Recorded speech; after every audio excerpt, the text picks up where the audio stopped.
Então, boa noite uma vez mais. Estamos aqui reunidos para discutir um pouquinho mais sobre a nossa disciplina, CMT 014, né? E hoje, como a gente tinha previsto, é o nosso último encontro antes do início das aulas desse semestre, que acontece, acho que o período começa às 16 e a nossa turma acho que é 18, uma coisa assim. Não essa quinta-feira, a próxima quinta-feira, de 1 às 3 e de 3 às 5, são as nossas duas turmas com atividades síncronas. A parte assíncrona já está toda ela preparada no AVA, está tudo certinho.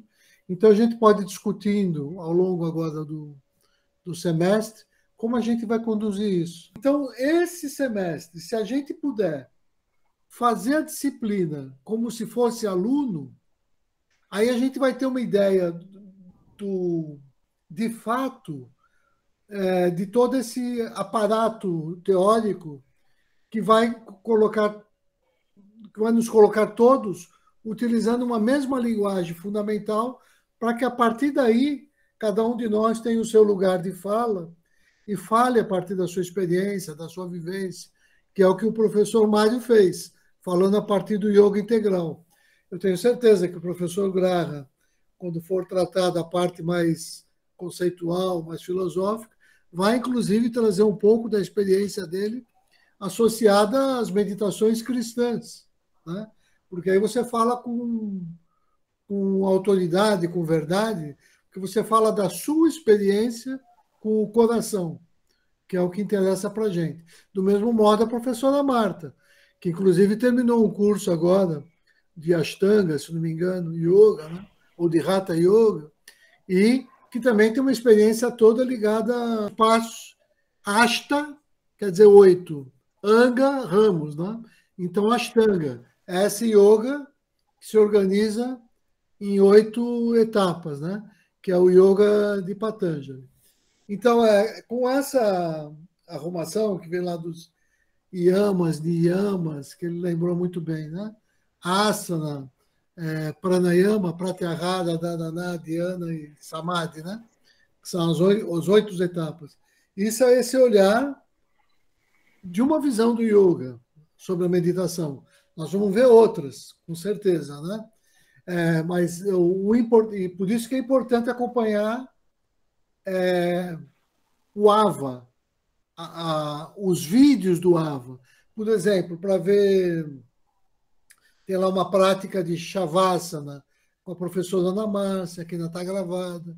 Tem uma prática de meditação budista com o professor Rodrigo, com a professora Cecília.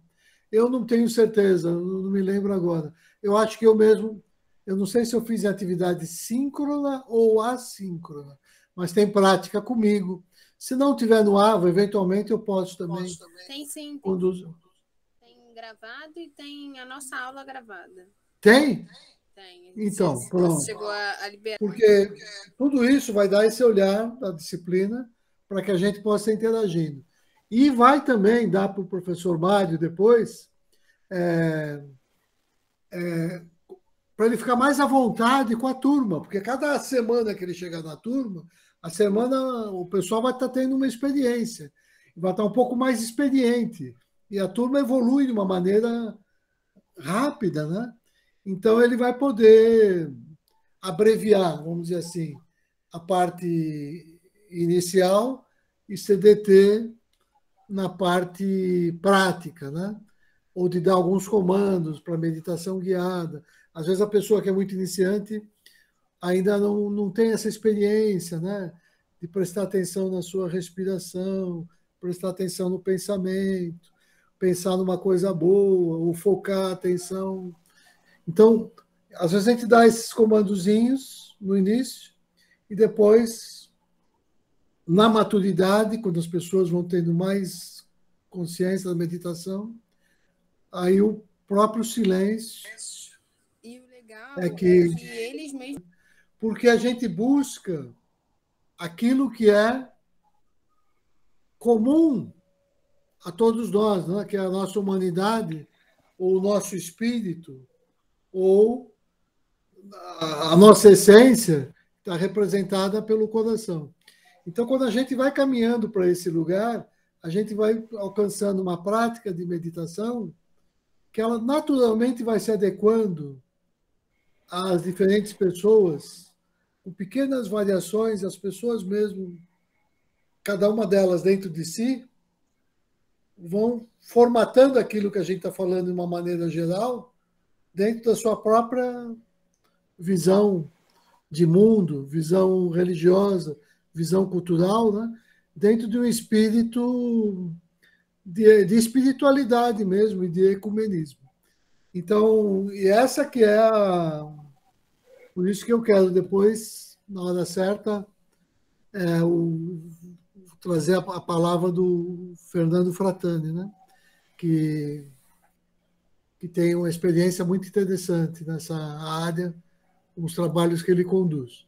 Mas então, por mim, hoje eu queria ter sentido o Mário para assim fazer assim esse, não sei como é que chama isso, mas essa e lembrar que o compromisso que a gente pede é para que seja do primeiro dia de aula até o encerramento, todas as semanas, em todo horário de aula, porque assim isso vai ganhando uma solidez, né? Uma substância, vai criando um time e um vai confiando no outro, para depois as pessoas irem cada um encontrando o seu lugar na disciplina e se dividindo, para que se crescerem as turmas, né? Isso poder ser administrado. A Cássia levantou a mão, vou passar a palavra para a Cássia. Tereza, tudo bem, Tereza? Faz tempo que eu não via, está diferente. Eu só queria falar uma coisa, Rubens, uma experiência lá do Instituto de Química, porque o Mário fez uma prática aqui, e como você falou, que a gente quer harmonizar todas as crenças, todas as religiões, as pessoas que pensam de forma diferente. E aí eu me lembro que, dependendo de como você age no seu dia a dia, porque acho que isso que a gente faz numa prática é para a gente levar para o nosso dia a dia, para a nossa prática. Eu me lembro que quando eu fui diretora da Química, eu tinha pessoas de várias religiões. Então, chegava, uma vez a secretária punha o Padre Marcelo para ouvir, para me dar um bom dia. Ela punha a música do Padre Marcelo. Aí a dona Elisa, que era a nossa copeira, que ela tinha outra tradição, ela me dava uma plantinha, me benzia. E assim, cada um fazia uma coisa. Tinha pessoas de várias religiões lá no Instituto de Química, na direção.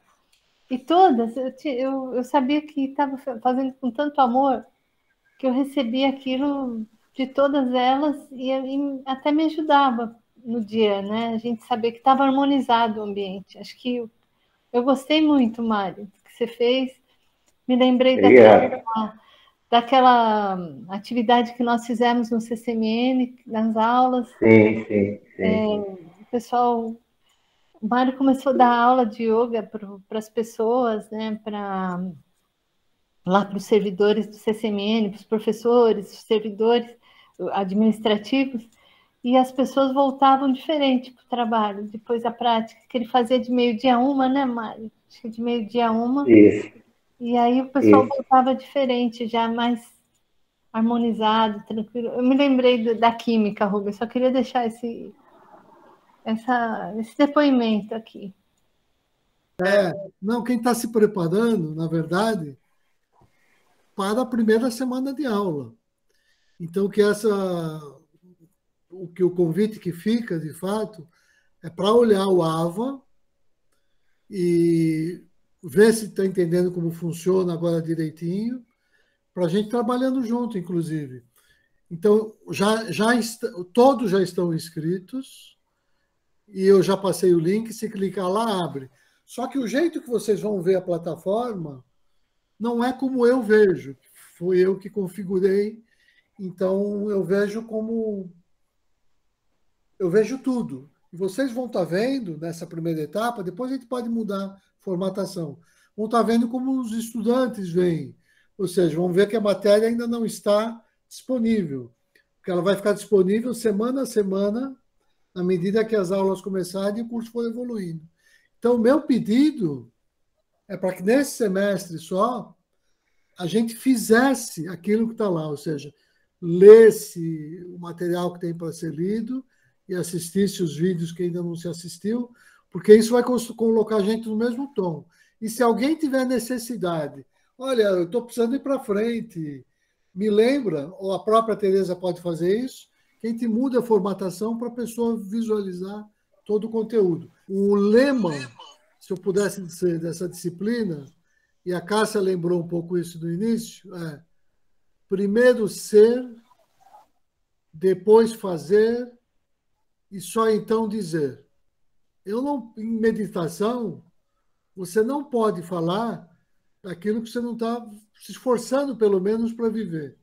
Então, a gente mostra esse esforço para viver exatamente como quando a Tereza mencionou, quando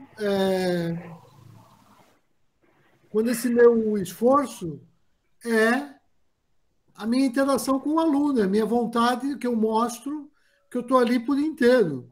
Né? Então, ou seja, tudo que eu quero passar na disciplina, eu tenho que estar vivendo isso. Foi o que a Tereza disse, foi o que a Cássia disse. Então, que o sucesso exige sacrifício, às vezes, da gente. Exige um esforço um pouco maior, exigiu da minha parte. Por quê? Porque você tem que dar mais atenção, você tem que... Mas isso é cultivar aquilo que o próprio Mário estava também dizendo, que eu tenho que preparar minha atitude mental o tempo todo. Né? Então, ou seja, a gente tem que pelo menos se esforçar para estar vivendo essa doutrina do coração na relação com os alunos. Isso é fundamental. Então, a gente tem que passar a mesma coisa quando eu peço para ele fechar os olhos e acalmar, relaxar. É claro que eu não posso entrar na sala estressado, é claro que eu não posso ser ansioso, é claro que eu mesmo, quando eu entro na sala, se eu entrar em silêncio, a minha presença tem que ser um ícone que a pessoa olha e já sabe que tem que se acalmar, porque chegou um lugar dela se lembrar daquilo que ela estava esquecida, que é de se reconectar com o coração. A gente tem que ser a lembrança constante para as pessoas e que elas têm que ter uma frase bonita, né? Onde quer que você vá, seja a alma desse lugar. Onde quer que você vá, seja a alma desse lugar, né? Então, é esse que é o nosso desafio. A gente tem que estar em estado de meditação na ação, ou seja, focado no instante presente, respirando com tranquilidade, fazendo esse exercício para que a gente se harmonize e leve a harmonia e que troque essa relação de harmonia. Porque a Tereza lembrou, às vezes os conteúdos da disciplina, o aluno não vai guardar muito, vai ficar com uma ideia geral. Mas aquela impressão, o sentimento é que fica, mais do que a parte racional. Que foi uma sensação de que ele sabe que fez bem, ele sabe que funciona, ele sabe que tem um bem-estar, e é uma coisa que ele aprendeu e que ele pode recorrer quando necessário. Que nesse momento de constituição da disciplina, é esse movimento de divulgação e tudo mais. Agora, tem que ter esse cuidado de que esses passos de expansão e crescimento sejam feitos tudo muito bem feito e dentro desse espírito que o Mário lembrou. Acho que, juntando tudo que foi dito aqui, as impressões da Tereza em relação aos professores, o que o Fernando falou, o que o Mário falou, a Marta, o Rubens, acho que a gente, quando a gente faz com amor, às vezes, né, por exemplo, você vai dar uma aula, cada pessoa é uma pessoa, cada estudante que está ali é diferente, a gente tem que ter essa sensibilidade, para quem gosta de dar aula, para quem convive com os alunos, cada um. E mesmo quando a gente está numa turma que é homogênea, às vezes é muito fácil você chegar, jogar tudo para o aluno e não se preocupar se tem um que está com mais dificuldades em um assunto, outro em outras. Acho que isso tem que ter essa sensibilidade quando você se decide a ser um professor. E aí, mas eu sempre gostei muito de dar aula e acho que essa experiência assim de sala de aula, de essa questão do ensino remoto, muitas coisas também a gente precisou refletir muito sobre tudo isso. A gente tem muitos professores da universidade que não gostam de dar aula. É esse o problema, porque nosso país não dá oportunidade só para o pesquisador, às vezes vai para a universidade fazer um concurso para docente, e na verdade o professor não gosta de dar aula. Então o aluno sente isso na hora, porque não tem o relacionamento de como, né, esse trabalho todo que eu acho que é tão nobre, né, desse trabalho da educação. Agora, olha só, então, eu vou deixar mais uma vez o convite para acessar, eu deixei o link aqui no comentário, acessar o AVA com a disciplina atualizada para esse semestre, já com todo mundo inscrito como moderador, e qualquer coisa a gente vai fazendo junto. E se alguém avançar e tiver qualquer observação a fazer de modificação ou dúvida, é só entrar em contato. Senão a gente vai junto, seguindo, né? E vamos adequando. E não sei se na primeira semana a gente pode ver isso, porque a primeira semana é apresentação, mas provavelmente a partir da segunda semana o Mário já entra com as oficinas. Na primeira semana, talvez só para fazer uma apresentação, conversar um pouco, falar da parte teórica também. Mas a parte de oficina mesmo, não sei. A gente vê na hora, sente o clima lá e vê como vai ser no dia 18, né? Vamos ver quantos vão ser os inscritos e tudo mais. E em paralelo, esse grupo, a gente está gerando, e é isso que eu conto depois também com o próprio professor Graham, né?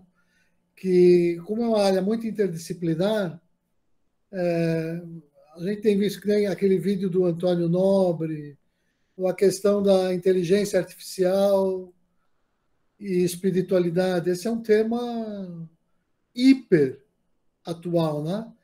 Porque todos os algorítmicos lá do pessoal do Vale do Silício, eles trabalham num tipo de foco, de concentração, tem a ver com o que a gente faz, mas quando não é com o coração puro, com amor, eles levam para um lado um pouco desvirtuado, que é da adicção, do vício. Então, por exemplo, um Facebook ou uma outra ferramenta, ele não quer que você interaja ali, que você gaste o teu tempo ali, para o teu crescimento. O que está contando para ele é que ele quer que você fique ali, preso. Ele quer te estimular teu foco ali. Só que esse estímulo te tirando de uma outra coisa, às vezes é exatamente o que faz qualquer coisa que vicia. Então tem uma coisa que é próxima da nossa disciplina, que é o foco, que de fato se consegue. Qualquer garoto que joga game sabe muito bem o que é foco. Ele sabe muito bem o que é foco, porque eles têm foco. O game está a foco. Só que quando o que eles não percebem é que eles são marionetes, né? Esse foco está sendo definido por uma instância que não é o coração dele, mas é alguém que tem interesse em que ele consuma esse produto ou aquele, de tal momento que hoje em dia você não fica 5 minutos sem olhar uma mensagem no WhatsApp, eu não sei aonde. Isso aí é muito bem calculado por todo esse pessoal. Então, isso é inteligência artificial. Mas o que se busca aí é a mesma coisa que a gente busca na meditação, né? Então, agora, como equilibrar esse lado material e espiritual, né? Que é o que vai trazer equilíbrio e sustentabilidade para o planeta, isso é outra área que tem interesse para a gente aqui, que é a ciência e espiritualidade, ou o tripé, meditação, ciência e espiritualidade, né? Então, nessa área, a gente precisa criar massa cinzenta para a disciplina se estabelecer, entrar em outros lugares, entrar no HCTE, como a Marta estava mencionando, ou gerar interação com colegas de outras áreas da universidade e de outras universidades. E aí eu sei que o professor Graham tinha também umas ideias muito interessantes, né?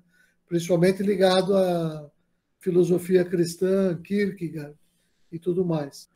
Então, vou parar de gravar. Boa noite. Boa noite, gente.